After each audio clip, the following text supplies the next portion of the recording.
Esta palabra, este texto que tenemos el día de hoy ante nosotros, contiene una palabra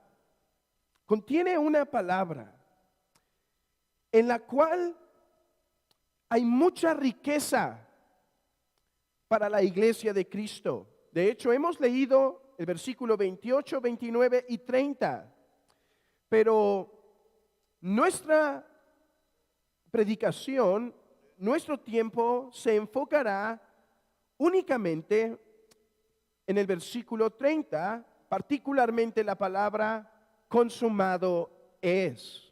Consumado es. Y he animado en los lugares que he predicado este sermón a que los niños y los adultos memoricen la palabra griega para este texto. Mientras he ido avanzando en mi predicación, mientras he ido predicando más y leyendo libros sobre predicación, uno de los consejos que regularmente dan los predicadores, por ejemplo, el predicador inglés que murió, si no me equivoco, en el 1900, él tiene un pequeño librito que se llama Sencillez en la predicación. Y otro autor llamado William Perkins, que tiene otro libro que se llama El arte de profetizar y habla de la predicación, siempre recomiendan que el predicador debe intentar no hablar de palabras griegas, palabras latinas, palabras hebreas y decir grandes palabras, ¿sí? Y que sorprendan a la congregación. Y realmente he ido intentando hacer eso en mi predicación, hacer una predicación sencilla, que al mismo tiempo sea profunda e intente edificar a todos, que todos las puedan entender y todos puedan ser edificados. Así que palabras latinas y griegas y hebreas las he intentado cortar. Si no es necesario, si no ayuda, si solamente va a hacer que quizá el sermón se vea más pero no es necesario, hay que evitar. No obstante, esta palabra creo que vale la pena que la memoricemos. Porque es una palabra sencilla de memorizar. Y hermanos, en ella se contiene mucho.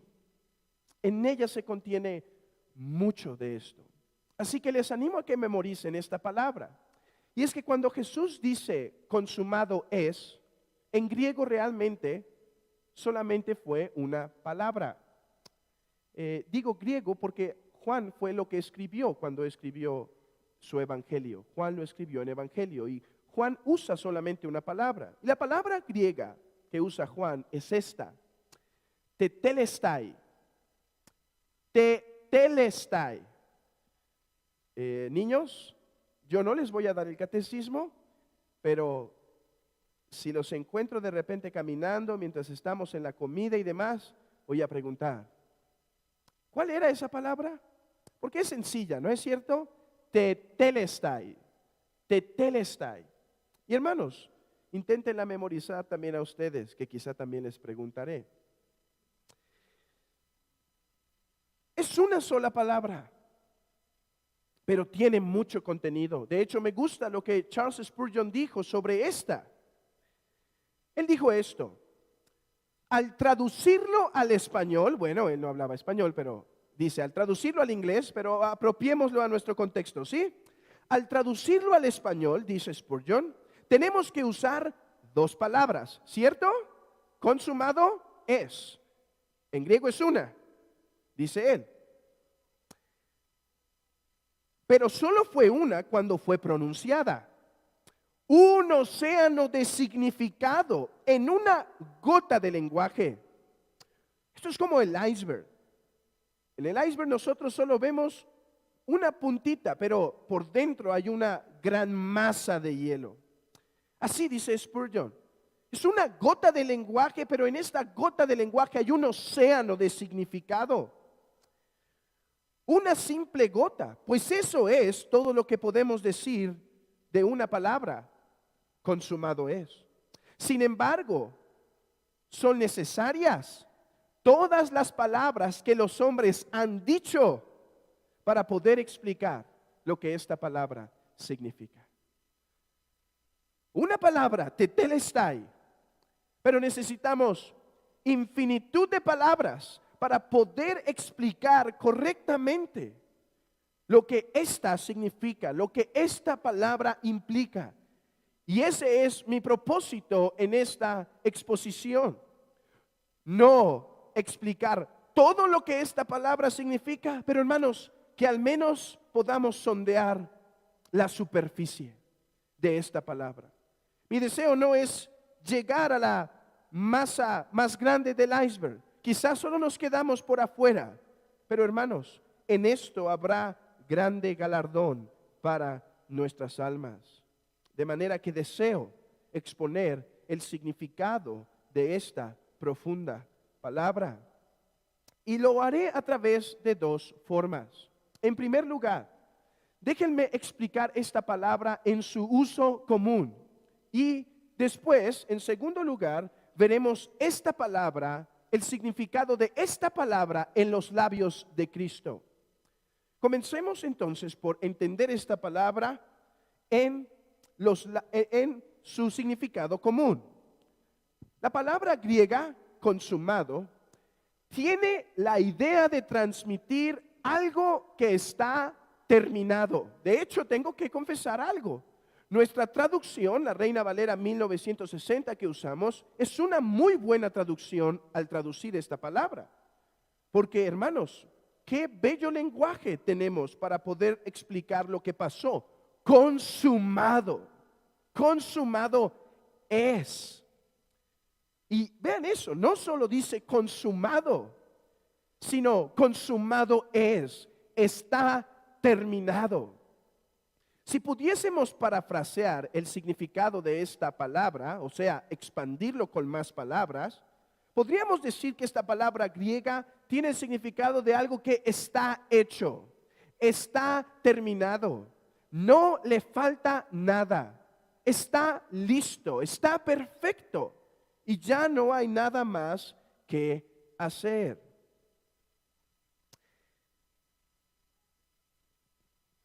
Esto es lo que la palabra significa. No quiere decir que está terminado, pero todavía le podemos agregar algo, sino que está terminado y no hay nada más que agregar a esto.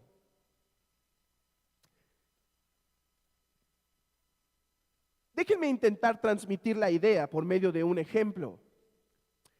Niños, hay veces que nos sentamos a la mesa, todos, y papá termina, mamá termina, pero como eran brócolis, el niño no termina, ¿sí?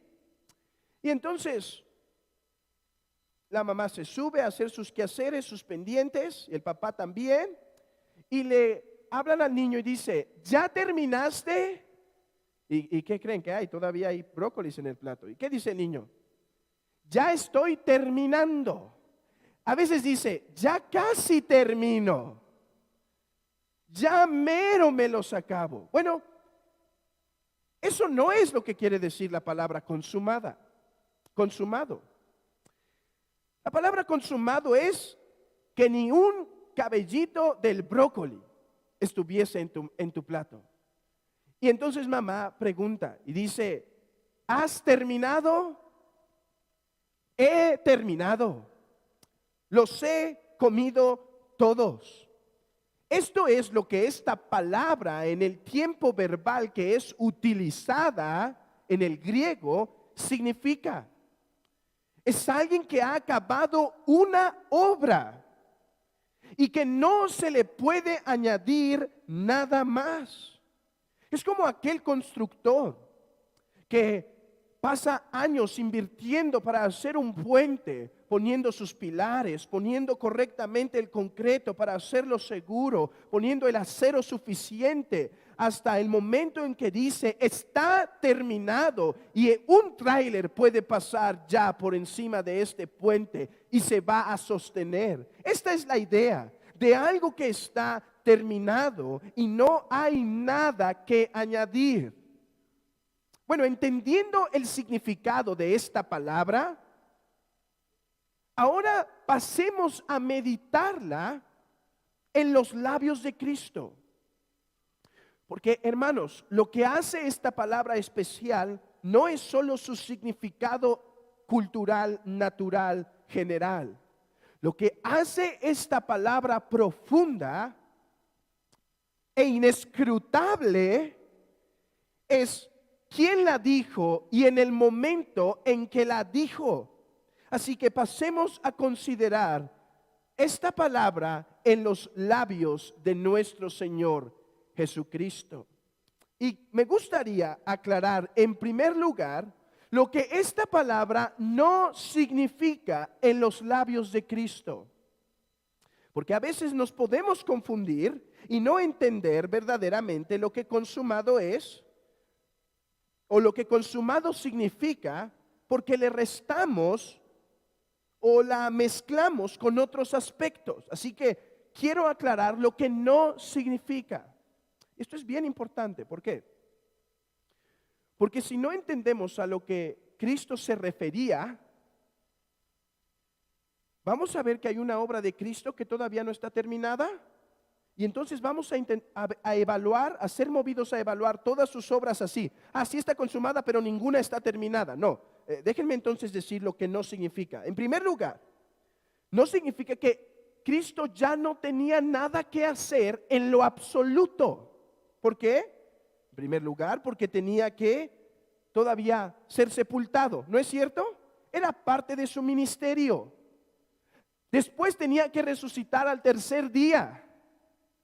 Además, después de resucitar, pasaría 40 días enseñando cosas respecto al reino de Cristo. ¿Recuerdan lo que dice el libro de Hechos? Que se apareció a los discípulos y les estuvo enseñando todavía respecto al reino, respecto a doctrina, respecto a lo que tenían que hacer. Todavía les tenía que dar la gran comisión, ir por todo el mundo y predicar el evangelio. Además, consumado es no significa no solo que Cristo no tenía que hacer nada en la tierra todavía, sino que ahora en los mismos cielos Cristo está obrando por su iglesia. Cristo es ese rey, sacerdote y profeta que en los mismos cielos se encuentra ministrando para su iglesia. Como profeta, hoy está hablando su palabra a su iglesia, sí. No es solo el ministro físico que hoy habla, sino que Cristo, como el profeta de Dios, como el mejor Moisés, está hablando a su iglesia y edificando. De manera que si hoy hay alguna consolación, alguna bendición por la palabra, en absoluto fue el predicador, nunca es el predicador. Que eso, seamos limpios de nuestra mente en esos todos los días que escuchamos la predicación. Si hay una bendición es porque Cristo estuvo presente ministrando por medio del ministro físico, por medio de su Santo Espíritu, pero no por el hombre. Siempre es por causa de Cristo. Como rey sigue atrayendo su pueblo a sus pies por medio del Espíritu Santo, trayendo de los confines de la tierra a los hombres para reunirlos en su bendito reino. Como sacerdote sigue intercediendo por los suyos, según nos dice el libro de Hebreos. Así que consumado es no significa que Cristo ya no tenía nada que hacer en la tierra y que tampoco ya no tenía nada que hacer en los cielos. De hecho, hermanos, nosotros esperamos la segunda venida de Cristo, en donde viene con sus santos ángeles el día que se toque la trompeta, y sus santos ángeles van a descender y el reino de Cristo será establecido y entonces nosotros estaremos con Él para siempre, según dice la epístola del apóstol Pablo a los tesalonicenses. Así que consumado es no significa que Cristo ya no tenía nada que hacer en lo absoluto. Bueno, entonces, ¿qué sí quiere decir? ¿Qué es lo que sí significa? Hermanos, para entender la palabra consumado, debemos recordar el lugar en donde Cristo dijo esta palabra. Cristo dijo esta palabra colgando en el madero. De hecho, no podemos leer todo el capítulo 19. Pero en todo el capítulo 19 lo que se nos está narrando es la crucifixión, la pasión de Cristo, desde que Judas lo entrega hasta que lo llevan a Anás, después a Caifás, después a Pilato, como Pilato pone a Barrabás y a Jesús y se hace un juicio incorrecto y demás. Ahora está colgado en una cruz aproximadamente por 6 horas. Ya dijo las otras 5 palabras. Esta palabra consumado va acompañada de otras 6, lo que se llama regularmente como las últimas 7 palabras de Cristo. Habían escuchado seguramente de esto. Y es que cuando Cristo estuvo colgado en la cruz, los evangelios, cuando los leemos todos a la par, nos revelan que Jesucristo dijo 7 palabras en la cruz. Bueno, ya dijo 5 de ellas. Esta es la 6ª. Y solo faltaría una para terminar la obra cuando dice: Padre, en tus manos encomiendo mi espíritu. Este es el contexto en el que Cristo dijo estas palabras. El contexto es la cruz. Entonces, cuando Jesucristo dice consumado es, lo que está consumado es la obra particular de Cristo de redención, de salvación. El contexto en el que Jesús dice consumado es la cruz nos hace entender que lo que está consumado es lo que tiene que ver con la cruz. Lo que está consumado es lo que se relaciona con esa bendita cruz, o sea, la redención de nuestros pecados. A ver, déjenme intentar explicarlo de otra forma. A través de todo su ministerio, en Mateo, por ejemplo, 16, en Juan capítulo 10 y otros muchos, ustedes van a poder leer textos en donde Jesucristo les recuerda una y otra vez a sus discípulos: es necesario que el Hijo del Hombre muera. Es necesario que el Hijo del Hombre sea entregado y sea maltratado por los principales. Es necesario que el Hijo del Hombre sufra en manos de los poderosos. Es necesario que el Hijo del Hombre sea levantado. ¿Recuerdan lo que le dice a Nicodemo? Es necesario que el Hijo del Hombre sea levantado de la tierra. Y dice que esto lo dijo para dar a entender de qué muerte iba él a morir, o sea, la cruz. Bueno, Jesús dijo eso durante todo su ministerio. Ahora que está en la cruz, le está diciendo a su iglesia: aquello de lo cual te había hablado, aquello que te había dicho que tenía que morir, está consumado. La obra para el perdón de sus pecados, la obra que les puede dar a ustedes la paz con Dios, está consumada. Señor, pero ¿no vendrás por segunda vez? Sí, lo que está consumado es esta obra de redención que se tenía que llevar a cabo. Y déjenme explicar qué quiere decir que la obra de redención está consumada a través de considerar 3 aspectos de esta obra. En primer lugar, que la obra de Cristo está consumada quiere decir que Jesús terminó de sufrir el castigo que los pecadores tenían que llevar. Jesús vino a la cruz con un propósito en particular: sufrir. Él fue a esa cruz para eso. ¿Por qué? Porque el hombre que ha pecado contra Dios debe recibir el castigo de Dios por sus pecados. Bueno, la única forma en la que los hombres podían ser perdonados de sus pecados era si uno santo, justo, inocente y sin mancha sufría por los pecadores. Y eso es lo que Cristo estaba logrando en la cruz. Cristo sufrió en su vida desde temprano, de diferentes formas. Recordemos que ni siquiera se halló mesón para él. Desde temprano había rechazo. Y en su vida hubo maltratos, humillaciones. Y particularmente en esas últimas horas Jesús sufrió la traición, el abandono de sus amigos, los golpes de Anás, de los soldados, la humillación, los escupitajos, las laceraciones, 2 veces lacerado. Una donde Pilato lo lacera para intentar calmar a la multitud, pero no le funciona y entonces lo condena a la cruz y tiene que darle la flagelación más fuerte, donde su cuerpo quedó prácticamente destruido, su piel. Después tiene que llevar la cruz hacia el monte Calvario y ahí ser colgado por medio de grandes clavos en una cruz por 6 horas. Pero sobre todo, el sufrimiento de Cristo consistía en la ira de Dios siendo derramada sobre su alma. El Padre castigó el alma de Cristo en este lugar a través de darle aflicción a su alma y además por hacer el abandono de Jesucristo en el madero.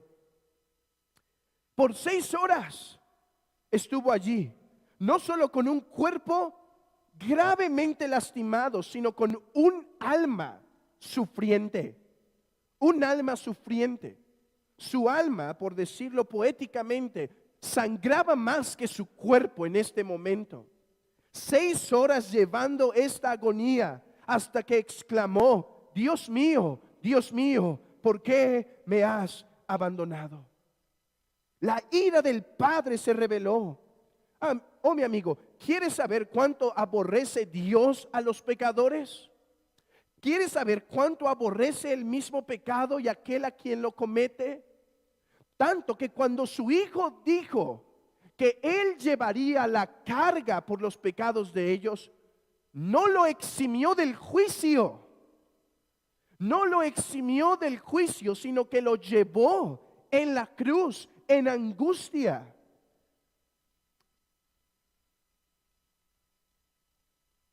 Y entonces dijo, después de esas 6 horas, consumado es. ¿Qué quiere decir? Padre, tú me diste una copa llena de tu ira. La he bebido toda. Ya no hay más en esa copa. La copa se ha vaciado. Consumado es. Niños, déjenme ilustrarles esto. Porque en el Antiguo Testamento hay constantes ilustraciones de este hecho. Y uno de ellos es el arca de Noé. ¿Sabían que en el arca de Noé lo que está pasando con el agua es que Dios está enviando un juicio, un castigo a los hombres? Dios está enviando su ira a los pecadores.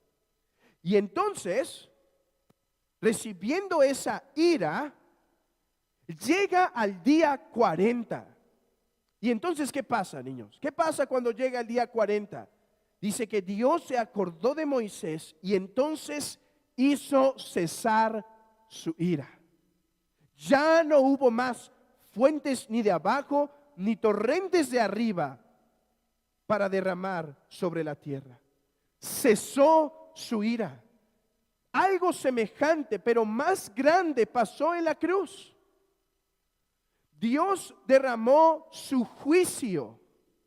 Dios derramó su juicio sobre Jesucristo, derramó su ira hasta el momento en que Jesucristo dijo, consumado es. Iglesia, esto debería ser música para tu corazón. Esto debería traer gran consolación a tu vida. Pues si Cristo dijo, consumado, he bebido toda la ira, ya no hay más. Esto quiere decir, hermano, que si tú estás en Cristo, no hay más ira para ti. No hay más castigo para ti. No hay más juicio para ti. Por eso el apóstol Pablo se atreve a decir en Romanos capítulo 8, versículo 1, que ninguna condenación hay para los que están en Cristo Jesús. No hay ninguna condenación. Hermano, ¿estás afligido porque estás en una prueba o en una enfermedad y dices, Dios me está castigando por mis pecados?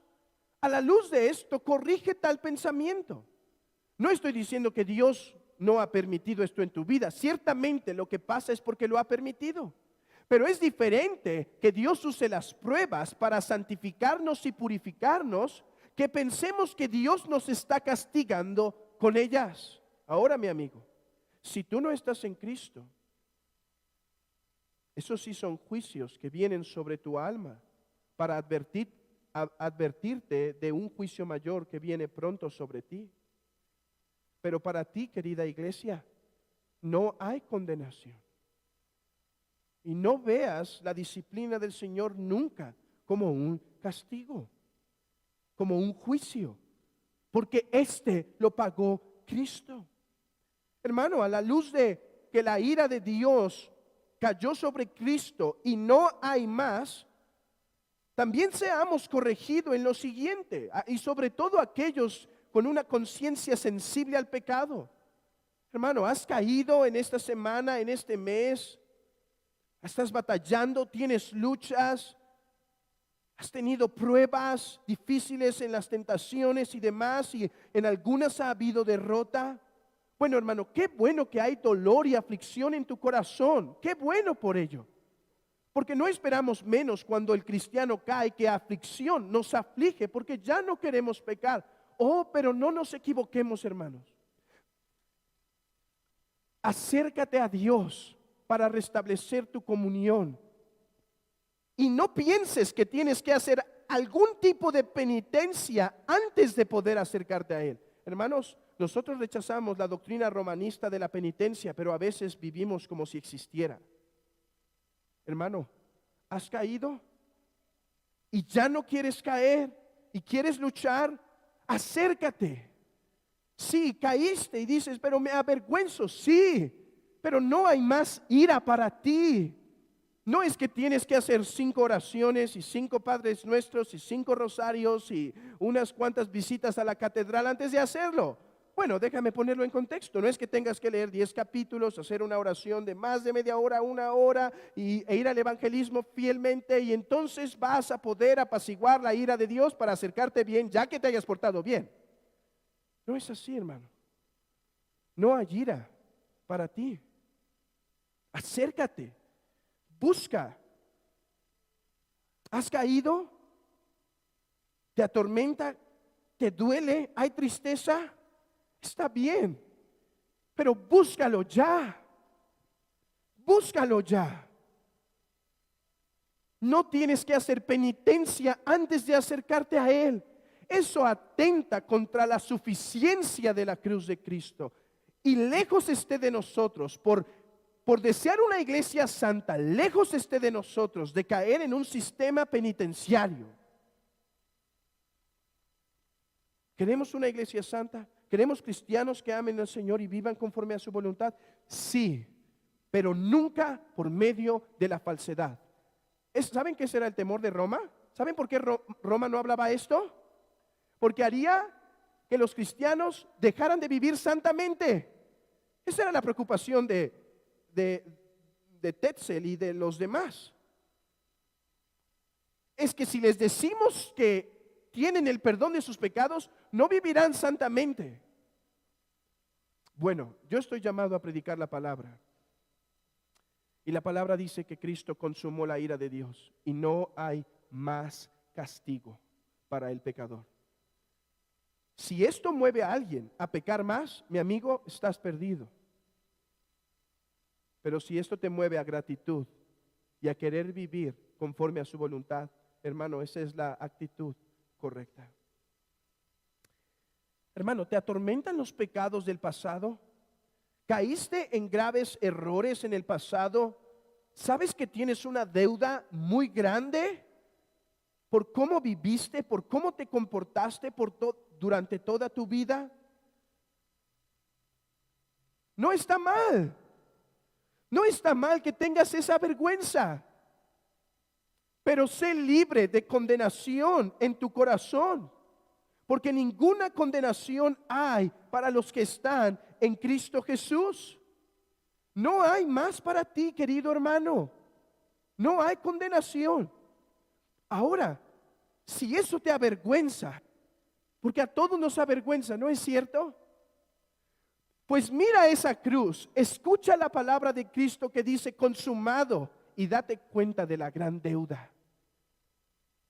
Y date cuenta qué amor, y date cuenta qué perdón. Y entonces vive más entregado para tu Dios, porque hermanos, si sabemos más lo que Él nos perdonó, más podemos derramar aceite caro sobre Él. Allí estaba Jesús llegando a una casa y el hombre, y hay una gran conmoción porque la mujer rompe un frasco y se lo derrama sobre su cabeza para el día de su sepultura. Y entonces los discípulos empiezan a murmurar, ¿cómo es que se vendió eso? Se rompió eso sobre la cabeza de él, está tan caro, hubiésemos hecho misericordia. Y entonces, ¿qué dice Jesús? Déjenla, porque ella me ha ungido para la sepultura. A los pobres siempre los tendréis. Y en un contexto semejante dice esto, porque el que más se le perdona, más ama. ¿Por qué no le importa dar el perfume caro en la cabeza de Cristo? O porque esa mujer sabía de lo que había sido perdonado. Oh, hermano, quiero decirte cuán grande es el perdón de Cristo. Cómo no hay ni una gota de ira sobre ti, para que tu corazón esté agradecido por todos los pecados que fueron pagados por Cristo, y entonces puedas derramar perfume caro sobre Él. Consumado es. Quiere decir entonces, en primer lugar, que no hay ira para la santa iglesia de Cristo.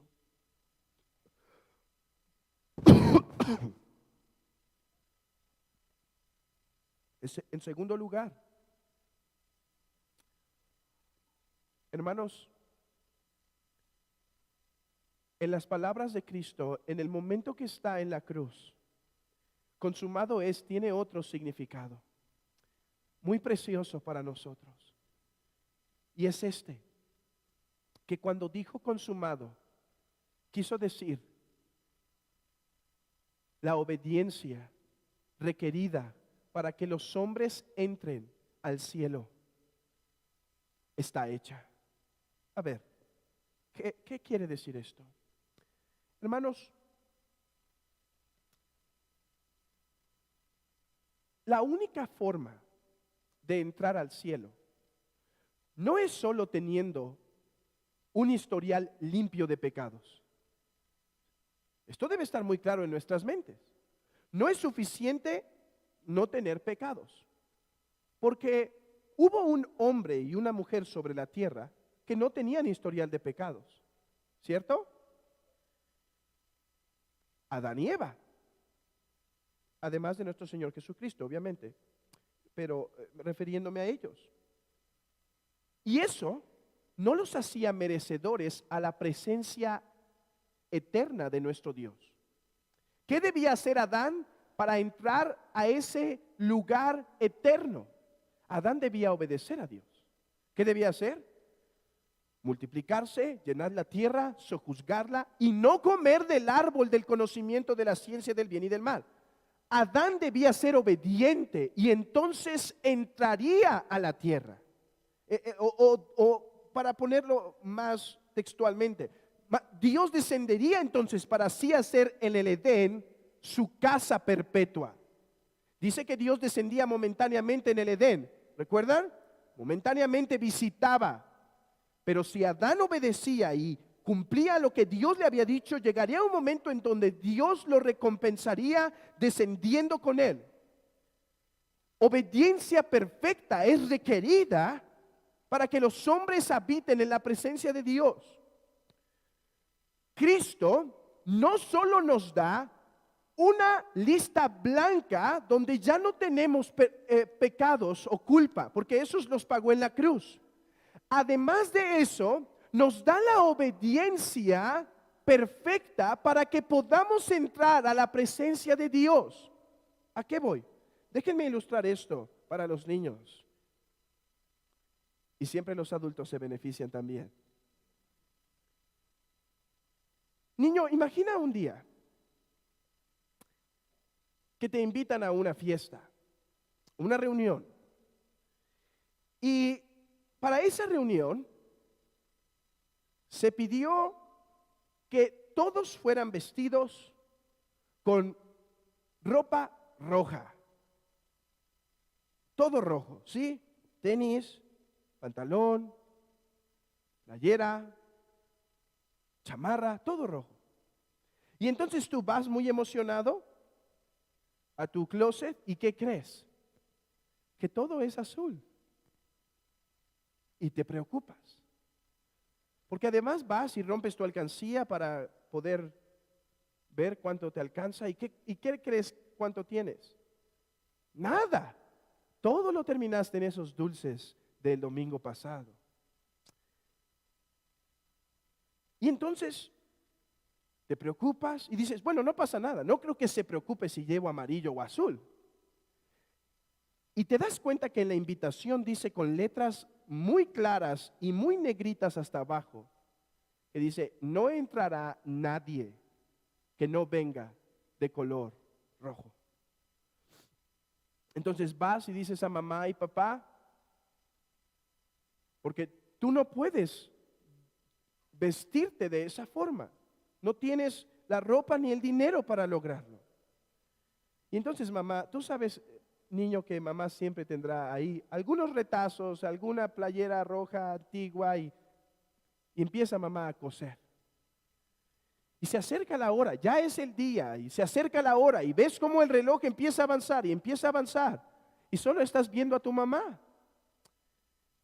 Llega la hora, y entonces saca tu traje rojo, con tus tenis rojos, con tu pantalón rojo, y puedes ir a la fiesta.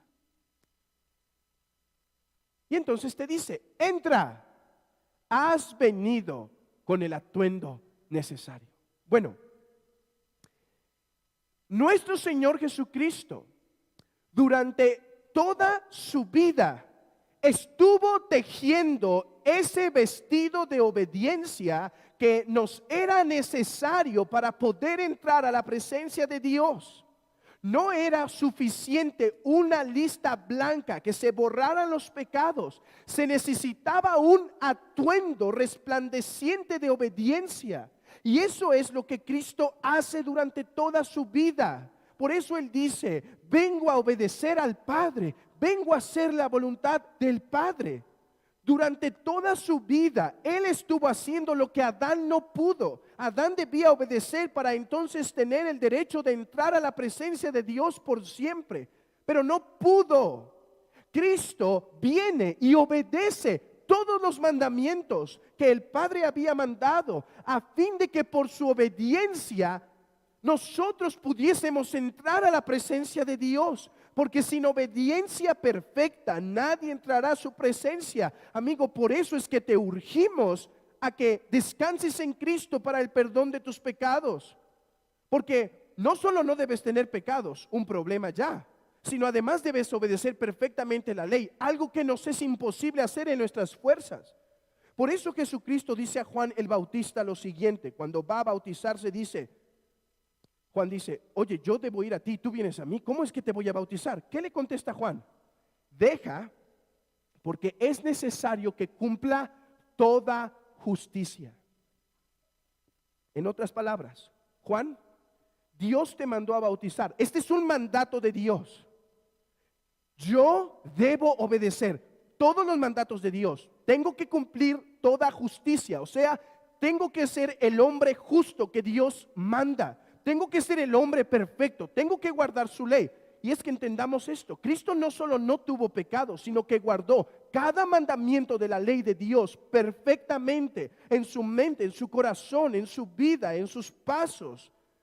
Y lo que eso produjo fue que estuvo tejiendo nuestras ropas. Hermanos, si un Salvador nada más nos limpia de pecado, no es suficiente para entrar a la presencia de Dios. Necesitamos vestidos blancos, llenos de perlas, llenos de pepitas de oro, llenos de diamantes, para que nos hagan ser aceptos ante el amado. De otra forma, no entramos a su presencia. Hay una parábola de esto en el libro de Mateo, y es sobre una boda. ¿Han escuchado esa parábola? En esa boda, el señor de la fiesta, que había preparado para su hijo, manda a hablar a los convidados, y los convidados dicen, no podemos ir y demás. Bueno, entonces, ¿qué dice? Ve por todos los hombres que encuentres en el camino y fuérzalos a entrar. ¿Sí recuerdan? Bueno, entonces agarra a los del camino, a los que estaban en la granja, etcétera. Cuando está el rey de la fiesta y está el rey entre ellos, ve a un hombre sin vestido. ¿Se acuerdan? Y dice, ¿cómo entraste tú sin vestido? Échenlo afuera. Pregunta, ¿cómo esperaba que tuvieran vestidos si los agarraron sin preparar? ¿Cierto? Bueno, es que en las bodas judías era común que para que fuera una boda muy hermosa, los mismos anfitriones daban túnicas, batas para poderlos vestir. De manera que lo que este hombre tuvo que haber hecho para entrar ahí es rechazar el vestido que le estaban dando, las túnicas. Esa es una imagen de lo que estamos hablando hoy. Cristo no solo nos invita a entrar y nos borra los pecados, obedeció toda la ley de Dios para que tengamos derecho a entrar. Él obedeció y a nosotros nos es contado como si hubiésemos obedecido. Hermanos, eso es la justificación. No solo que tenemos la lista en blanco de perdón de pecados, porque ahí los pagó todos Cristo, sino que la obediencia de Cristo nos es contada como si nosotros hubiésemos obedecido. De manera que en la cruz un glorioso intercambio pasó. Nuestros pecados fueron cargados a su cuenta y su inocencia y su obediencia me fueron cargados a mi cuenta. Mi cuenta de pecados fue vaciada y puesta sobre él, y su cuenta llena de obediencia y perfección e inocencia me es cargada. Y por lo tanto, ahora el hombre que confía en Cristo tiene el derecho de entrar a su presencia, porque Cristo obedeció. Ahora, cuando dice Cristo en la cruz, consumado es, estaba diciendo esto: he obedecido todo lo que me habías mandado. Escucha este texto en Juan capítulo 10. No vayas ahí, solo escúchalo. Nadie me quita la vida, sino que yo de mí mismo la pongo. Tengo poder para ponerla y tengo poder para volverla a tomar. Escucha lo que viene. Este mandamiento recibí de mi Padre. Padre, tú me has mandado obedecer tu santa ley. Tú me has mandado que obedezca cada una de tus palabras. Padre, he obedecido el mandamiento de Juan el Bautista sobre el bautismo. Padre, he guardado tu ley en mi corazón, en mi mente. No he pecado en lo absoluto. He honrado a mis padres. He guardado mi corazón. No hay ni un pecado. He obedecido perfectamente la ley. Lo que requerías, yo lo he obedecido al 100%. Padre, está consumado. Hermanos, es que en la cruz fue el último acto de obediencia que fue requerido de Dios el Padre a Dios el Hijo, por medio del cual nuestros vestidos serían finalizados. En la cruz dijo: Padre, me has llamado a obedecer. Ya no hay ni una obediencia más. Oh, hermanos, esto debe trabajar con nuestro corazón legalista. Sí, yo sé que hemos sido librados de tradiciones legalistas férreas. Pero hermanos, a veces el corazón se inclina rápidamente a ello. Y a veces somos tentados a pensar que nuestra obediencia está haciéndonos más merecedores de Dios, haciéndonos más dignos de entrar a su presencia. Pero tal pensamiento, hermano, hierra. Tal pensamiento se equivoca. Porque todo lo que fue necesario, toda obediencia que fue necesaria para que tú pudieses entrar al reino de Dios, fue cumplida por Cristo. Cuando dice consumado es, estaba diciendo, querida iglesia, toda obediencia está hecha. Toda obediencia está terminada. Toda obediencia requerida ya fue cumplida. No hay más. Hermanos, esto debe trabajar en el corazón. Por ejemplo, hermanos, si tú crees que eres más digno a la presencia de Dios porque has hecho más y obedecido más que otros, hermano, los últimos serán llamados los primeros.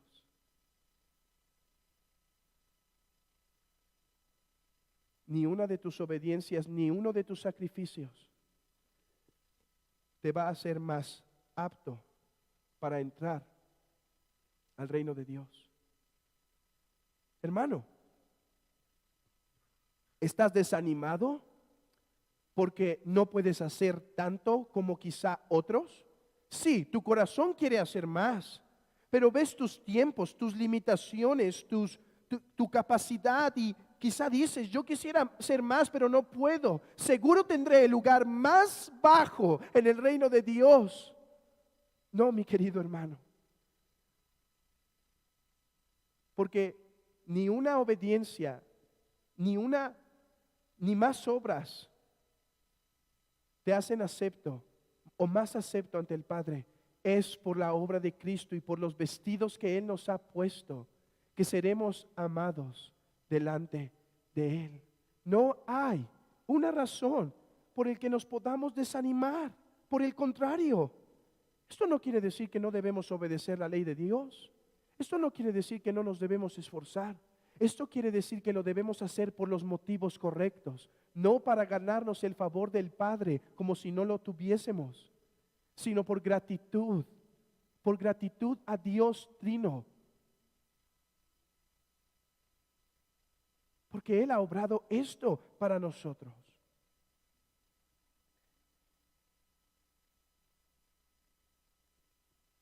Amigo, que consumado es, resuene hoy en tus oídos. Que consumado hoy resuene en tus oídos, no solo al entender que el pago está hecho, sino que toda obediencia necesaria está cumplida. El Señor me ha permitido empezar a tener un contacto con mi peluquero en la ciudad de Guadalajara. Y he podido compartirle el Evangelio. Es un joven, no sé si 26, 27 años, pero una vida muy disipada, una vida de mucho pecado. Y la última vez que podía hablar con él y predicarle la palabra, insistía yo en el Evangelio de gracia y él insistía una vez más en un pensamiento semejante a este. Decía, es que, Héctor, no puedo creer, no puedo aceptar que si yo me he portado en mi vida tan mal, me he drogado tanto, he pecado tanto contra mi esposa, ahora me pueda acercar para pedirle su ayuda. Tengo que hacer algo, tengo que dejar esto primero y hacer algo antes de poderme acercar, si no me siento un hipócrita de solo pedirle ayuda cuando estoy necesitado. Y yo le decía en esa plática y en la última plática que pudimos tener hace un par de días, yo le decía, es que de eso se trata el Evangelio. Todo está hecho, está consumado. No hay más que hacer. Pero, hermanos, amigo, me encuentro que este pensamiento de este joven no es único, sino que nos gobierna y nos amenaza a muchos de nosotros. Y puedes pensar que algo tienes que hacer. No, es que escucha las bellas palabras. Consumado es. Está terminado. No hay nada más que hacer. Oh amigo, recibirás esta oferta de salvación. No la oferta que ofrece el romanismo. Cree en Cristo y además haz esto y haz esto y haz esto y haz esto y haz esto. No, cree en Cristo y serás salvo. Arrepiéntete de tus pecados y cree en Jesucristo y tendrás perdón de pecados y amplia entrada al reino de los cielos. Y no serás rechazado. Y si tú dices, mis pecados son muy oscuros, son muy rojos como la grana, son muy oscuros como la misma noche, yo te digo que Cristo es salvador de pecadores y a ninguno que viene a Él humillado, con un corazón arrepentido, Él echa fuera. Él vino a salvar lo que se había perdido. Él vino a salvar pecadores, no a los justos, no a los que se creen buenos, o no a los que están intentando hacerse aceptos ante Dios. No, Él vino a salvar a los pecadores, a los que dicen, sé propicio a mí, pecador. Este es el Salvador de los hombres. De esto trata la religión cristiana. Hermanos, este es el corazón y el centro de nuestra fe. Este es el corazón de nuestra iglesia. Iglesia, crezcamos en nuestro celo por anunciar a los hombres, consumado es. Digámosle a aquella mujer anciana que todavía camina ante la iglesia romana para buscar satisfacer a Dios y lograr la paz con Dios, dile, consumado es. Dile a aquel hombre, dile a aquella mujer que están cansados y cargados, intentando agradar a Dios, pero no pueden. Dile que consumado está, dile que está hecho, diles que vengan así, sucios. Diles que vengan en sus sangres. Diles que se acerquen y no serán rechazados. Hermanos, hagámonos pregoneros de este glorioso mensaje, porque no hay otro. El Islam, los testigos de Jehová, los musulmanes, la luz del mundo, los mormones, ninguno ofrece esto. Todo es, cree en Dios más esto, más esto. ¿Sabes cómo puede tener un musulmán la seguridad de su salvación? Haciendo lo que se llama el yihad. Esa es la única forma en la que alguien puede tener certeza que irá al paraíso en la religión musulmana. ¿Sabes qué significa esto? Muriendo como sacrificio a Alá en el terrorismo. Ese es el Dios de los musulmanes. Pero el Dios de la Biblia grita en las calles, en las plazas, consumado es. Hermanos, que nuestros corazones se alegren y se regocijen con este santo evangelio.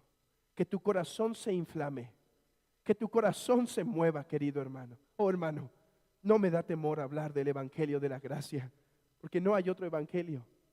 Que esto producirá flojera en la santidad, pereza en los deberes cristianos, pereza en las buenas obras. No, en la verdadera iglesia de Cristo. La verdadera iglesia de Cristo se regocijará en su Dios. Contemplará las grandes obras de Dios y dirá, te alabaré, oh Jehová, con todo mi corazón. Y llamará a los hombres, cantad, cantad, todos juntos cantad a este gran Dios, a este gran Salvador, a este gran Jesús, al ungido de Jehová, porque en él hay salvación. Iglesia, contempla esta gran obra de Dios e inflama tu corazón para rendirle adoración, hermano, con tu boca, sí hoy, con tu boca, sí mañana, en tu culto familiar, pero también adorarlo con tu obediencia, con tu sacrificio, con tu entrega. Que hoy tu corazón se encienda para poder cumplir el llamamiento que el Señor nos ha dado. Y que la iglesia del Señor goce de esta paz. Y amigo, termino con unas palabras para ti. ¿Qué harás tú? Está consumado. ¿Qué harás? Ya no hay nada que hacer. Niños, no se confundan.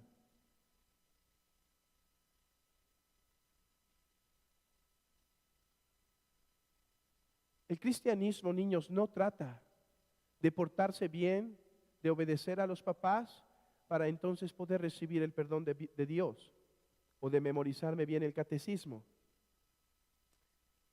El cristianismo es una religión de gracia que se recibe solo por fe. Y los hombres entran a ella no por simplemente el bautismo, entran a ella no por obedecer.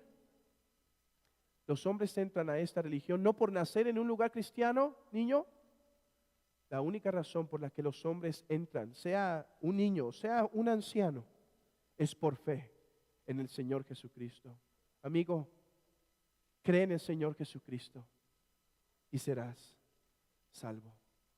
Que el Señor bendiga su palabra en nuestros corazones. Preparémonos para recibir la Santa Cena del Señor. Padre que estás en los cielos, bendice tu palabra en los corazones de esta preciosa y bella iglesia de Querétaro.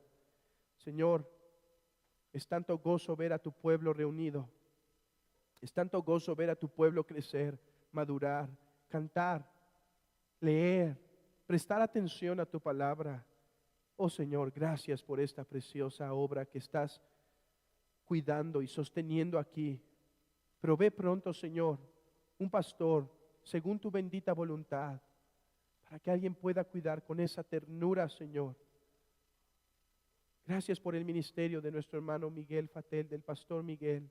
Gracias por su entrega, gracias por su sacrificio. Gracias por el apoyo de nuestros hermanos que ayudan. Señor, sígueles bendiciendo. Pero al mismo tiempo pedimos, Señor, que en tu buena voluntad proveas para esta iglesia lo necesario de un pastor y diáconos a su tiempo. Padre, para que pueda seguir creciendo y madurando. Y gracias porque la has protegido todo este tiempo. Bendito seas por esta bendita y preciosa obra.